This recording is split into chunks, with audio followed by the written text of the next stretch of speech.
So good morning students. நம்ம பார்க்க போறது என்ன அப்படினா லாஸ்ட் கிளாஸ்ல பார்த்த அதே மாடல் தான். சரியா? லாஸ்ட் கிளாஸ்ல நம்ம மேக்ஸிமம் பவர் ட்ரான்ஸ்ஃபர் தியரம் பார்த்தோமா? மேக்ஸிமம் பவர் ட்ரான்ஸ்ஃபர் தியரம் பார்த்தோம். சோ அந்த மேக்ஸிமம் பவர் ட்ரான்ஸ்ஃபர் தியரத்திலேயே இது வந்து இன்னொரு மாடல். சரிங்களா? இந்த மாடல் கொஞ்சம் டிஃபரண்டா இருக்கும். அந்தல பாத்தீங்கன்னா ரெண்டு பிளாக் மட்டும் தான் இருந்துச்சு. இதுல பாத்தீங்கன்னா 3 பிளாக்ஸ் இருக்கு. ஓகேவா? இந்த 3 பிளாக்ஸ்லயுமே சென்டர்ல பாத்தீங்கன்னா நமக்கு ஆர் கொடுத்திருக்காங்க. சென்டர்ல என்ன பண்ணிருக்காங்க? இந்த ஏபி கான்டாக்ட் இடையில என்ன பண்ணிருக்காங்க? ஆர் கொடுத்திருக்காங்க. அதாவது லோட் ரெசிஸ்டன்ஸ் கொடுத்திருக்காங்க. சரியா? அந்த லோட் ரெசிஸ்டன்ஸ் நம்ம என்ன பண்ணணும்? கண்டுபிடிக்கணும். அந்த லோட் ரெசிஸ்டன்ஸ் தான் நம்ம என்ன பண்ணணும்? கண்டுபிடிக்கணும். சோ அந்த லோட் ரெசிஸ்டன்ஸ் கண்டுபிடிக்கிறதுக்கு என்ன ஃபர்ஸ்ட் மெத்தட் அப்படின்றது தான் இந்த சம். ஓகேங்களா? சரிங்களா? சரி, சம் போலாமா? சரி, ஃபர்ஸ்ட் சொல்யூஷன் தான் ஸ்டெப் 1. ஸ்டெப் 1ல நம்ம என்ன பண்ணுவோம் அப்படின்னா லோட் ரெசிஸ்டன்ஸ் ஓபன் பண்ணி விட்டுருவோம். லோட் ரெசிஸ்டன்ஸ் என்ன பண்ணிடுவோம்? ஓபன் பண்ணி விட்டுருவோம். சோ லோட் ரெசிஸ்டன்ஸ் ஓபன் பண்ணிட்டோம் அப்படின்னா நம்ம சர்க்யூட் என்ன மாதிரி மாறும்?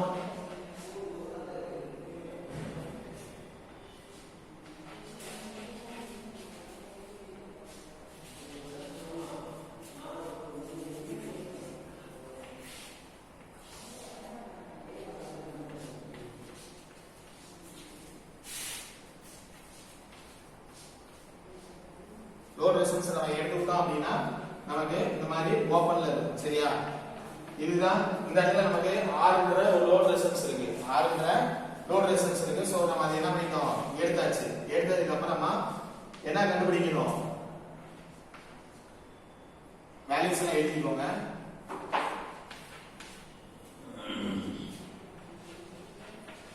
ஓகேங்களா? இப்ப லோட் ரெசிஸ்டன்ஸ் நம்ம என்ன பண்ணியாச்சு? ஓபன் பண்ணியாச்சு. ஓபன் பண்ணதுக்கு அப்புறம் நம்ம என்ன கண்டுபிடிக்கணும் அப்படின்னா இந்த இடத்துல வரக்கூடிய V out கண்டுபிடிக்கணும். இந்த இடத்துல வரக்கூடிய ஓபன் சர்க்யூட் வோல்டேஜ் கண்டுபிடிக்கணும். என்ன?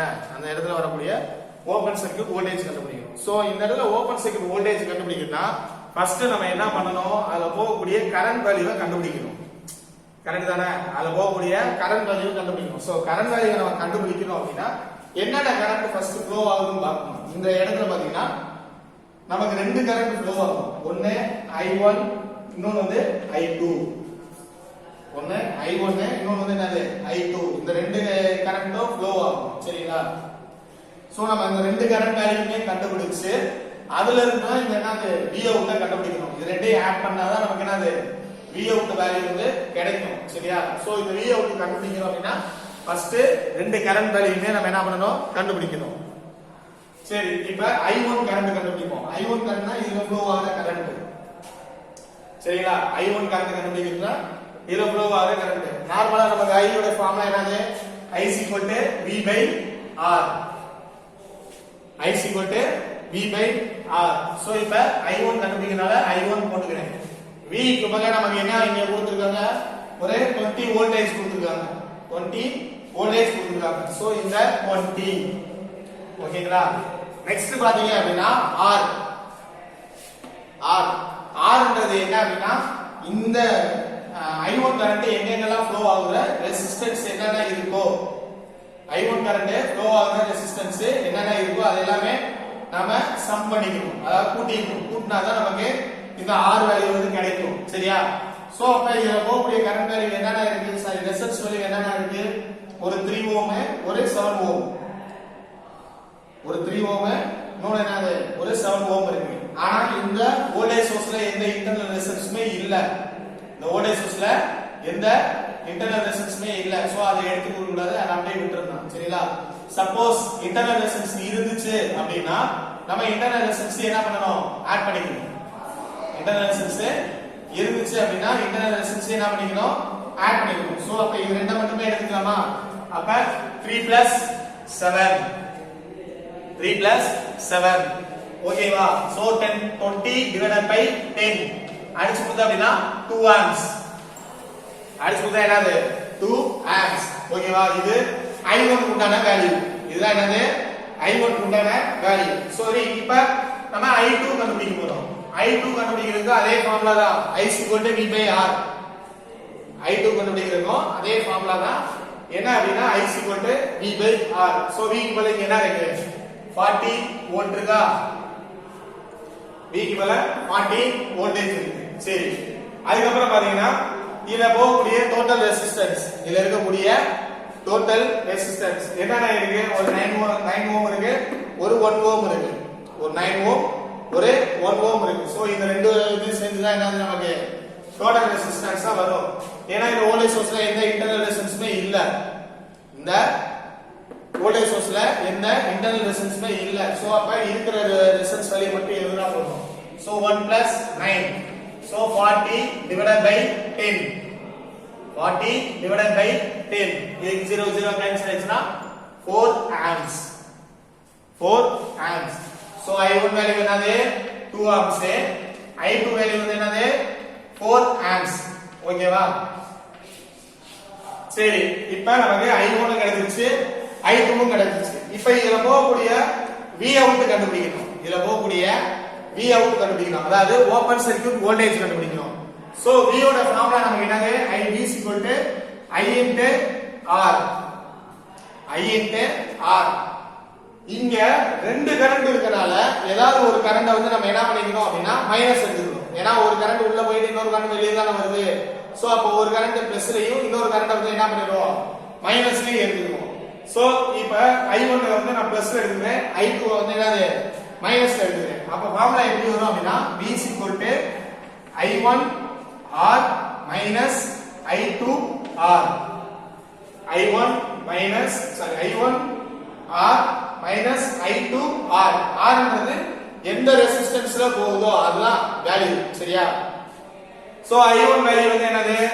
2 amps into R ஓட வேல்யூ இந்த I1 போகக்கூடிய கரண்ட், I1 போகக்கூடிய ரெசிஸ்டன்ஸ் வேல்யூ. I1 போகக்கூடிய ரெசிஸ்டன்ஸ் வேல்யூ என்னது? 7. சோ 7 மைனஸ் இதுக்கு அப்புறம் பாத்தீங்கன்னா I2 உடைய வேல்யூ வந்து என்னது நமக்கு? 4 amps. சோ 4 into எந்த ரெசிஸ்டன்ஸ்ல போகுது? இந்த 9 ஓம் ரெசிஸ்டன்ஸ்ல போகுது. இந்த 9 ஓம் ரெசிஸ்டர்ல போகுது. சோ 9. ஓகேவா? சோ இத அப்படியே மல்டிபிள் பண்ணுங்க.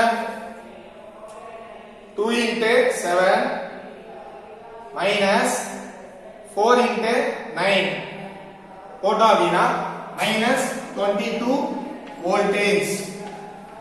22 voltage. நமக்கு இங்க மைனஸ்ல வந்திருக்கு பாத்தீங்களா? சோ மைனஸ்ல வந்துச்சு அப்படின்னா நம்ம அஸ்யூம் பண்ண கரண்ட் வேல்யூ வந்து என்னது? டைரக்ஷன் தப்பு.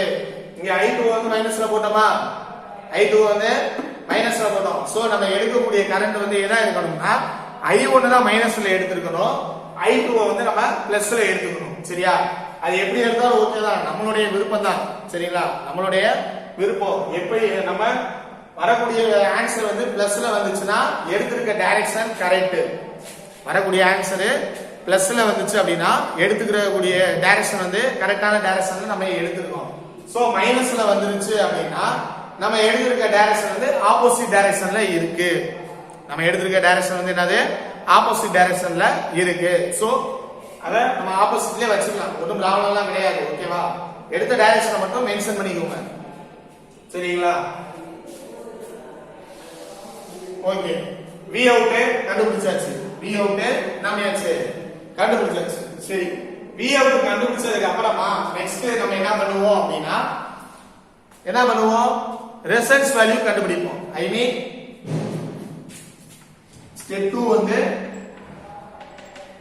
to find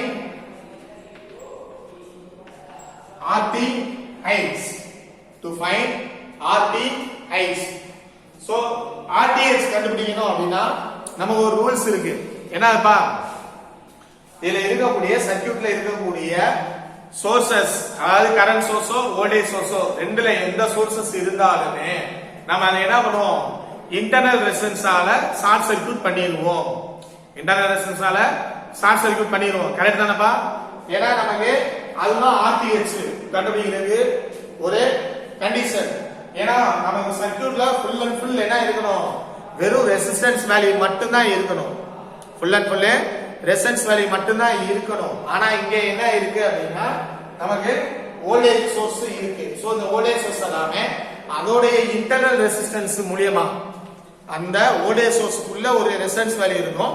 அந்த இன்டர்னல் ரெசிஸ்டன்ஸ் மூலமா என்ன பண்ணிடணும் அப்படின்னா இத ஃபுல்லாவே என்ன பண்ணிடணும் ஷார்ட் சர்க்யூட் பண்ணிடணும் சோ இப்போ இந்த சர்க்யூட்ல பாத்துக்கிட்டோம் அப்படின்னா இங்கேயும் எந்த ஒரு இன்டர்னல் ரெசிஸ்டன்ஸுமே இல்ல 40 வோல்ட்லயும் 20 வோல்ட்லயும் நமக்கு என்னது இன்டர்னல் ரெசிஸ்டன்ஸ் எதுவுமே இல்ல சோ இன்டர்னல் ரெசிஸ்டன்ஸ் எதுவுமே இல்ல அப்படின்னா நம்ம என்ன பண்ணிடலாம் டைரக்டா ஷார்ட் பண்ணிடலாம் சோ டைரக்டா short பண்றதுனா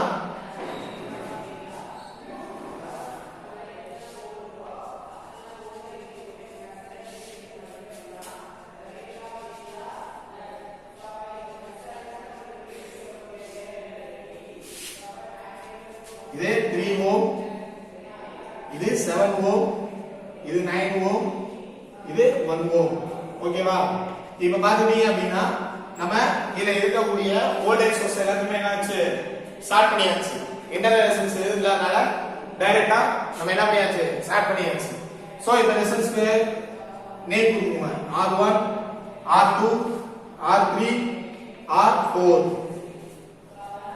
R1 R2 R3 R4 சரி இப்போ இதுல இருந்து நம்ம என்ன பண்ணனும் அப்படினா நம்ம ரெசிஸ்டன்ஸ் வேல்யூ ஒரே RTH நம்ம கண்டுபிடிக்கிறோம் இந்த சர்க்யூட் மூலமா நம்ம என்ன பண்ணனும் RTH கண்டுபிடிக்கிறோம் சோ RTH கண்டுபிடிக்கணும் அப்படினா இந்த R1 உம் R2 உம் எப்படிப்பா கனெக்டட்ல இருக்கு இந்த R1 உம் இந்த R2 உம் என்ன கனெக்ஷன்ல இருக்கு ரெண்டுமே parallel கனெக்ஷன்ல இருக்கு ஏனா இதோட கான்டாக்ட் இங்க க்ளோஸ் ஆயிருக்கு இது ரெண்டு கான்டாக்டும் ஒரே இடத்துல க்ளோஸ் ஆயிருக்கு சோ ரெண்டு ஈச் கான்டாக்டும் அதே இடத்துலயே என்ன பண்ணிருக்காங்க க்ளோஸ் பண்ணிருக்காங்க அப்ப இது வந்து என்னது parallel connection so R1 and R2 are connected in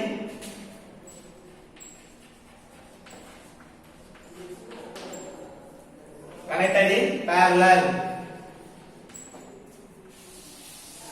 R1 and R2 are connected in parallel so அப்ப R5 is equal to R1 into R2 divided by R1 plus R2 சரியா R1 வந்து என்னது நமக்கு 3 R2 வந்து என்னது 7 so 3 plus 7 இது போட்டா அப்படினா 3 into 7 divided by 3 plus 7 so 2.1 ohm 2.1 ohm இது வந்து R5 உண்டான வேல்யூ R5 உண்டான வேல்யூ சரி இப்ப சர்க்யூட் எப்படி மாறும்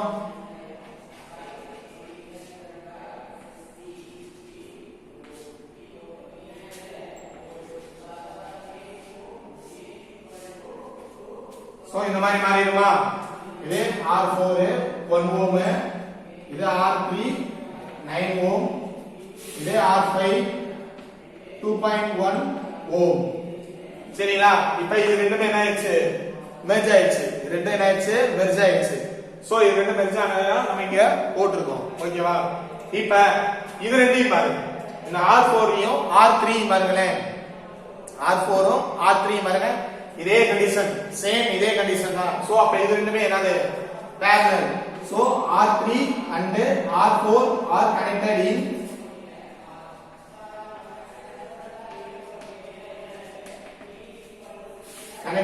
parallel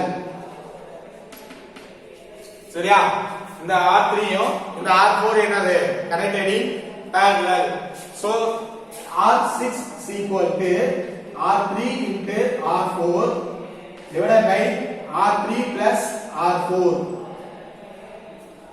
இதுதான் என்னது R6 கண்டுபிடிக்கிறதுக்கு உண்டான formula so 1 into 9 9 plus 1 is equal to 1 into 9 divided 1 plus 9 போட்டோம் அப்படின்னா நமக்கு என்ன வேல்யூ 0.9 amps 0.9 amps இதுதான் R6 உடைய வேல்யூ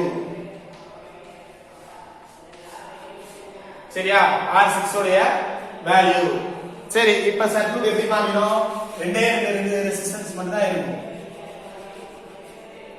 இது R5 இது R6 இதோட வேல்யூ வந்து 2.1 ஓம் இதோட வேல்யூ வந்து 0.9 ஓம் சரியா இப்ப இது ரெண்டையும் பாத்துக்கிட்டீங்க அப்படின்னா இது ரெண்டையும் பாத்தீங்கன்னா என்ன கனெக்ஷன்ல இருக்கு series connection. So R5 and R6 are connected in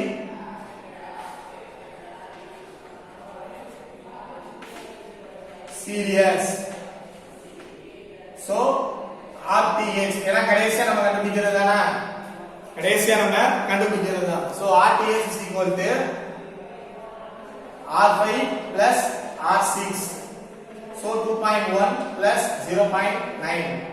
So போட்டோம்னா 3 ஓம் வருமா? இதுதான் RTH உடைய வேல்யூ. இதுதான் என்னது? RTH உடைய வேல்யூ. சரிப்பா. ஃபர்ஸ்ட் V out கண்டுபிடிச்சாச்சு. ரெண்டாவது என்னது? RTH கண்டுபிடிச்சாச்சு. சோ RTH கண்டுபிடிச்சிட்டோம் அப்படினா மேக்ஸிமம் பவர் டிரான்ஸ்ஃபர்ல ஒரு கண்டிஷன் இருக்கு. மேக்ஸிமம் பவர் டிரான்ஸ்ஃபர்ல என்னது? ஒரு கண்டிஷன் இருக்கு. என்ன கண்டிஷன் அப்படினா நம்ம RTH கண்டுபிடிச்சிட்டோம் அப்படினா அதுதான் சேம் ஈக்குவல் டு RL உடைய வேல்யூ, அதாவது லோட் ரெசிஸ்டன்ஸ் உடைய வேல்யூ. சரியா? RTH உடைய வேல்யூவும் RL உடைய வேல்யூ என்னது? சேமா இருக்கும் அப்படினு சொல்லிருந்தோம். சோ RTH உடைய வேல்யூ 3 அப்படினா RL உடைய வேல்யூ என்னது? 3 ஓம் தானே. சோ அது 3 ஓம் அப்படியே எழுதிக்கோங்க. 3 ஓம் எழுதிக்கோங்க. சரியா? இப்போ என்ன பண்ணியாச்சு? லோட் ரெசிஸ்டன்ஸ் கண்டுபிடிச்சாச்சு. லோட் ரெசிஸ்டன்ஸ் என்ன பண்ணியாச்சு? கண்டுபிடிச்சாச்சு. இப்போ கடைசியா நமக்கு என்ன கொடுத்திருக்காங்க? Find the maximum power. அதாவது இந்த சர்க்யூட்ல போகக்கூடிய மேக்ஸிமம் பவரை வந்து என்ன பண்ண சொல்லிருக்காங்க? கண்டுபிடிக்க சொல்லிருக்காங்க. சோ பவரை கண்டுபிடிக்கணும்னா அதுக்கு ஒரு ஃபார்முலா இருக்கா?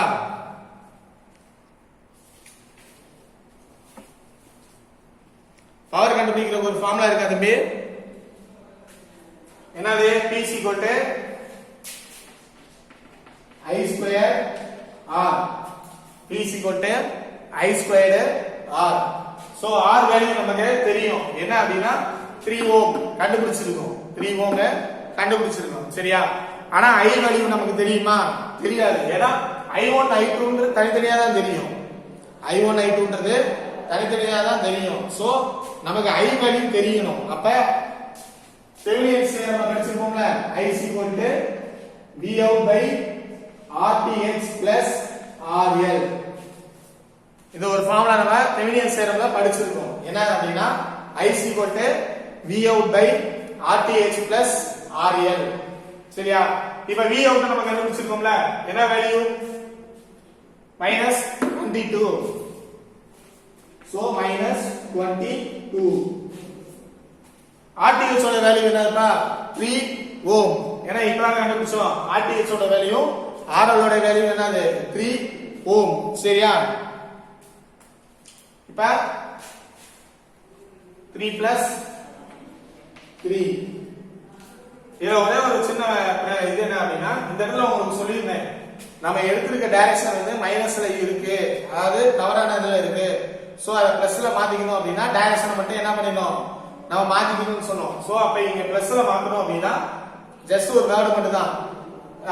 I2 current in forward, I1 current is reverse மட்டும் எழுதிக்கோங்க. சரியா? அப்ப அது மாத்தி எழுதிட்டோம் அப்படின்னா இங்க என்னது? பிளஸ் ஆயிருமா? So 22 divided by 3 plus 3. அங்க பிளஸ் வந்ததுக்கு காரணம், இந்த இடத்துல பிளஸ் வந்ததுக்கு காரணம் நாம எடுத்திருந்த டைரக்ஷனை தப்பான டைரக்ஷன்ல எடுத்துட்டோம். சோ அதை என்ன பண்றோம்? கன்வெர்ட் பண்றோம். தப்பான டைரக்ஷன்ல என்ன பண்ணிட்டோம்? எடுத்துட்டோம். சோ அதை நம்ம என்ன பண்ணணும்? கன்வெர்ட் பண்ணணும். கன்வெர்ட் பண்ணணும் அப்படின்னா டைரக்ஷனை மட்டும் என்ன பண்ணணும்? சேஞ்ச் பண்ணிக்கணும். அதை ஒரே ஒரு லைனா மட்டும் எழுதிக்கோங்க. சரிங்களா? நேரத்தை எழுதிக்கோங்க. I2 current flow to the forward clockwise direction.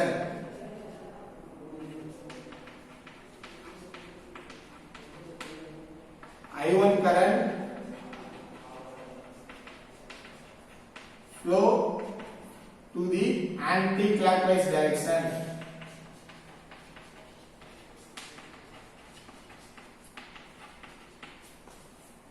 சரியா? இந்த மாதிரி எழுதிட்டு so the Vout value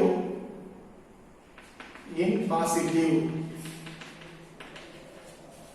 இந்த இடத்துல மட்டும் எழுதிக்கோங்க. நான் எழுத மாட்டேன். என்ன அப்படின்னா I2 current flow to the clockwise direction, I1 current flow to the anti-clockwise direction. So the Vout value is positive.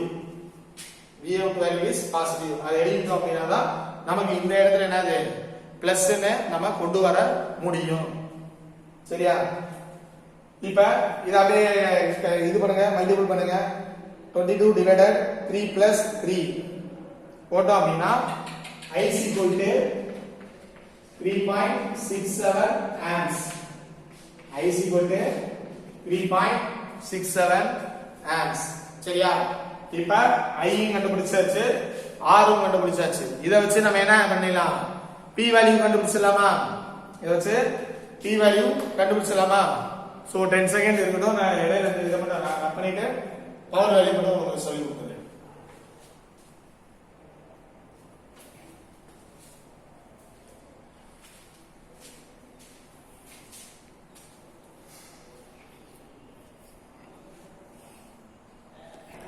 சரிப்பா இப்ப p க்கு ஒரு வேல்யூ இருக்கு என்ன சொல்றது p i ஸ்கொயர் r அப்படி இல்ல அப்படினா இன்னொரு ஃபார்முலா என்னது v out square vth square by 4 rth vth square by 4 rth சரி இந்த நீங்க எந்த வேல்யூ வேணாலும் எடுத்துக்கலாம் சரியா இதல எந்த வேல்யூ வேணாலும் நம்ம சரி எந்த ஃபார்முலா வேணாலும் எடுத்துக்கலாம் ரெண்டு ஃபார்முலா எடுத்தாலும் ஒரே ஆன்சர் தான் வரும் சரிங்களா வேணா போட்டு காட்டுறேன் நல்லா பாத்துக்கோங்க சோ I ஸ்கொயர் வந்து என்னது 3.67 ஸ்கொயர் இன்டு 3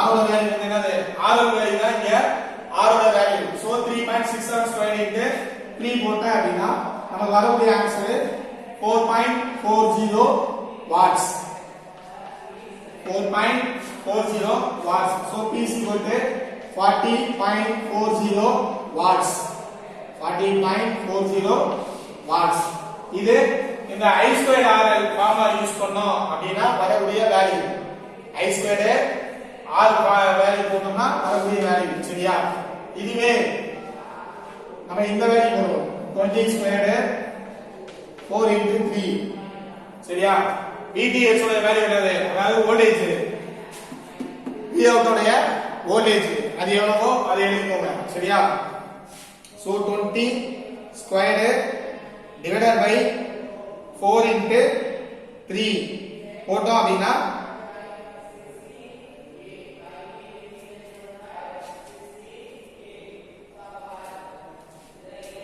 சோ இது போட்டோம் அப்படினா P is equal to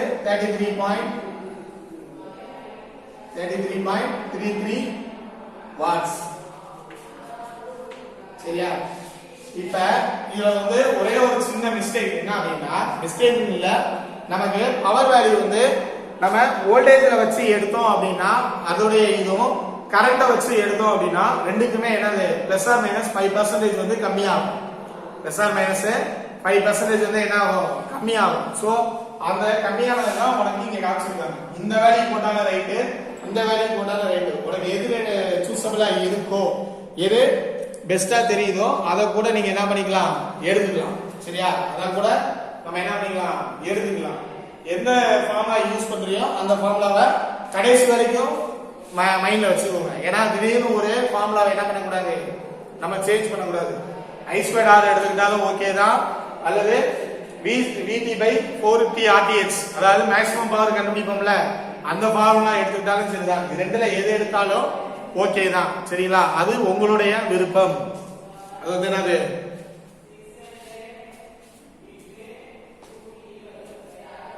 ஒரு நிமிஷம் சின்ன தப்பு பண்ணிட்டேன் நினைக்கிறேன் 22 ஸ்கொயர் தான் வரும் கரெக்டா ரெண்டு வேல்யூ என்னது ஈக்குவலா தான் வரும் ஒரு சில சம்முக்கு வந்து வேல்யூ மட்டும் என்ன ஆகும் மாறும் ஒரு சில சம்முக்கு வேல்யூ மட்டும் என்ன ஆகும் மாறும் சரியா டிவைடட் பை 4 into 3 கரெக்ட் இத பண்ணினா 40 into 33 வாட்ஸ் சாரி நான் சின்ன தப்பு பண்ணிட்டேன் என்ன அப்படினா இங்க வந்து 22 ஸ்கொயர் வரும் இங்க 22 ஸ்கொயர் வரும் v out ஓட வேல்யூ என்னது 22 தானே சோ இங்க 22 தான வரணும் இத பாத்தீங்கன்னா இங்க 40 வந்திருக்கு இங்க 3.3 வந்திருக்கு இத தான் நான் சொல்ல வந்தேன் இந்த வராது சரியா? இந்த தப்பு நான் பண்ண மிஸ்டேக். சோ இத மாத்திக்கோங்க. என்ன அப்படினா இங்க 40 வந்திருக்கு, இங்க வந்து 3.3 வந்திருக்கு. அதாவது நம்ம வோல்டேஜ் வேல்யூ எடுத்தோம் அப்படினாலோ கரண்ட் வேல்யூ எடுத்தாலோ ரெண்டுக்கும் என்னது ஒரு +- 5% வந்து அந்த இதுல குறைய ஆரம்பிக்கும். +- 5% என்ன ஆகும்? குறையும். சோ அந்த டிஃபரன்ஸ் தான் நான் இங்க என்ன பண்ணிருக்கேன் காட்டியிருக்கேன். சோ நமக்கு மெயின் வேல்யூ எவ்வளவு? நார்மலா போகக்கூடியது 40 வாட்ஸ்.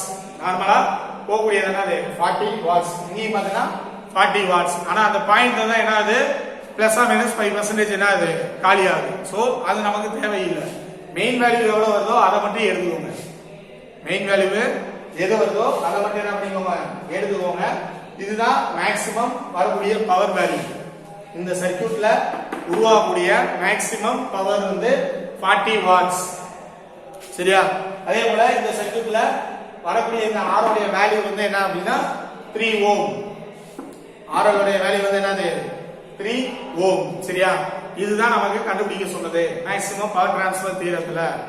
மேக்ஸிமம் பவர் டிரான்ஸ்ஃபர் தியரத்துல கண்டுபிடிக்க சொன்னது லோட் ரெசிஸ்டன்ஸையும் மேக்ஸிமம் பவரையும் கண்டுபிடிக்க சொன்னாங்க. சோ லோட் ரெசிஸ்டன்ஸையும் கண்டுபிடிச்சாச்சு, மேக்ஸிமம் பவரையும் என்ன பண்ணியாச்சு கண்டுபிடிச்சாச்சு. இதோட நமக்கு என்னது? Maximum power transfer theorem finish ஆயிடுச்சு, முடிஞ்சுச்சு. சரிங்களா? மேக்ஸிமம் பவர் டிரான்ஸ்ஃபர் மட்டும் முடியல, டோட்டலா செகண்ட் யூனிட் என்ன ஆயிடுச்சு? ஃபினிஷ் ஆயிடுச்சு. செகண்ட் யூனிட் என்ன ஆயிடுச்சு? முடிஞ்சிருச்சு. சோ இதுக்கு அப்புறம் நம்ம பார்க்க போறது அடுத்த யூனிட் போவோம். சரியா? Next unit 4th unit start பண்ணலாமா 3rd யூனிட் ஸ்டார்ட் பண்ணலாமா நான் டிஸ்கஸ் பண்ணிக்கிறேன். சரிங்களா? ஏன்னா டைமிங் கம்மியா இருக்கனால கொஞ்சம் சீக்கிரம் நம்ம முடிக்கணும். டைமிங் கம்மியா இருக்கனால சீக்கிரம் முடிக்கணும். சோ 4th யூனிட் நம்ம ஸ்டார்ட் பண்ணிட்டோம் அப்படின்னா கொஞ்சம் சீக்கிரம் முடிச்சிடலாம். ஏன்னா அது ரெண்டு மாடல் தான், ரெண்டு மாடல் பண்ணி தான் அதை முடிச்சிட்டோம் அப்படின்னா ஈஸியா முடிஞ்சிடும். 3rd யூனிட் லாஸ்ட்ல கூட நடத்தலாமா அப்படின்னு நான் ஹெச்ஓடி சார்ட்ட டிஸ்கஸ் பண்ணிட்டு உங்களுக்கு இன்ஃபார்ம் பண்றேன். சரியா? நெக்ஸ்ட் என்ன யூனிட்ன்றது நெக்ஸ்ட் வீடியோல உங்களுக்கு தெரிஞ்சிடும். நெக்ஸ்ட் வீடியோல என்னது உங்களுக்கு தெரிஞ்சிடும். சோ அதுக்கு தகுந்த மாதிரி பாத்துக்கோங்க. அசைன்மெண்ட் இன்னைக்கு நான் போட்டோ எடுத்து அனுப்பிடுறேன். அசைன்மெண்ட் இன்னைக்கு என்னது இன்னைக்கு வேணாம், ஒரு 2 days கழிச்சு நான் அனுப்புறேன். சரிங்களா? 2 days கழிச்சு அனுப்புனதுக்கு அப்புறம் அதுக்கு தகுந்த மாதிரி நீங்க எனக்கு அசைன்மெண்ட்டையும் எழுதி சப்மிட் பண்ணிருங்க. ஓகேவா? ஏன்னா அசைன்மெண்ட்லயும் நமக்கு இந்த மேக்ஸிமம் பவர் டிரான்ஸ்ஃபர் தியரமும் வரணும். அதனாலதான் சொல்றேன். சரிங்களா? அதெல்லாம் முடிஞ்சதுக்கு அப்புறம் தான் உங்களுக்கு அனுப்ப முடியும். அதனால இப்போதைக்கு இதை நோட் பண்ணி வச்சுக்கோங்க. நெக்ஸ்ட் எந்த யூனிட்ன்றத நான் உங்களுக்கு சொல்றேன். ஓகேவா? கொஞ்சம் படிங்க, படிச்சு என்ன தெரியணுமோ தெரிஞ்சுக்கோங்க. யாரும் மிஸ் பண்ணிடாதீங்க. ஏதாவது ஒரு பார்ட் விட்டாலும் நமக்கு என்னது ஒண்ணுமே தெரியாது. சரிங்களா? சோ முடிஞ்ச வரைக்கும் பாத்துக்கோங்க. டவுட் இருந்துச்சு அப்படின்னா கால் பண்ணுங்க. உங்களுக்கு எந்த டவுட்னாலும் நான் என்ன பண்ணிடுறேன் இன்ஃபார்ம் பண்ணிடுறேன். சரிங்களா? கிளியர் பண்ணி கொடுத்துறேன். இன்ஃபார்ம் மீன்ஸ் வேற கிளியர் பண்ணி கொடுத்துறேன். எந்த டவுட் இருந்தாலும் முடிஞ்ச வரைக்கும் நோட்ஸ் எழுதி அனுப்புங்க. அட்டண்டன்ஸ் உங்களுக்கே தெரியுது, நாங்க போட ஆரம்பிச்சிட்டோம். யார் யாரு நோட்ஸ் அனுப்புறீங்களோ அவங்களுக்கு மட்டும் தான் அட்டண்டன்ஸ் போடுறோம். அட்டண்டன்ஸ் லேக் ஆச்சு அப்படின்னா நீங்க யாரும் எங்ககிட்ட கேட்கக்கூடாது. சரிங்களா? ஏன்னா உங்களுடைய விருப்பம் தான். நீ ஒழுங்கா படிக்கல, நீ நோட்ஸ் அனுப்பல அப்படின்னா நான் அட்டண்டன்ஸ் போட முடியுமா? போட முடியாது. சோ அதுக்கு தகுந்த மாதிரி பாத்துக்கோங்க. பாத்துக்கிட்டு எனக்கு நோட்ஸ் எழுதி அனுப்பிச்சுக்கோங்க. சரியா? 10 seconds மட்டும் காட்டுறேன், பாத்துக்கோங்க.